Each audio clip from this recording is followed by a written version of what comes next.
réponse à sa prière, Moïse est appelé au sommet de la montagne. Là, Dieu descendit.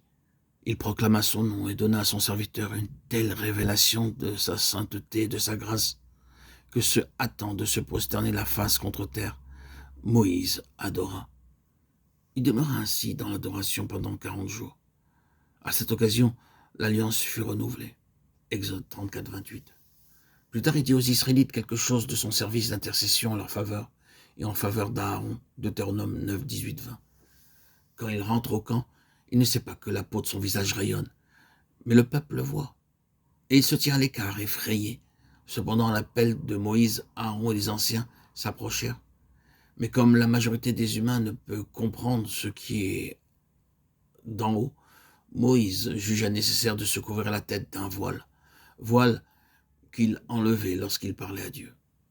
Solitude plus grande que jamais pour l'homme de Dieu, et c'est ici le résultat d'une communion intime avec l'Éternel. Elle éloigne les autres hommes, elle élève comme une séparation. Du côté de Dieu, nous contemplons sa gloire à visage découvert comme dans un miroir, et nous sommes transformés en la même image de gloire en gloire, 2 Corinthiens 3, 18. Mais cette intimité avec Dieu a sur l'homme des répercussions inévitables, bien qu'il n'en ait pas conscience. Par là, il se trouve comme séparé des choses terrestres, et il est en même temps comme sous le voile des occupations quotidiennes. Regardé comme inconnu et cependant bien connu, comme mourant et cependant nous vivons, comme châtiés, mais nous n'en mourrons pas, pressés de toutes les manières, mais non réduits à l'extrémité, perplexes, mais non sans espérance, sans cesse livrés à la mort pour l'amour de Jésus, afin que la vie de Jésus soit aussi manifestée dans notre chair mortelle.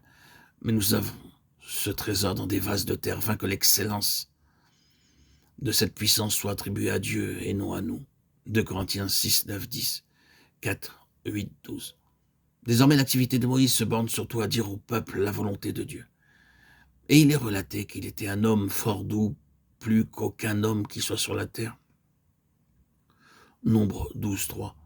C'est ici la marque de la vie céleste et le résultat de la communion intime avec Dieu, en invitant à venir à lui ceux qui chancellent sous le fait du jour.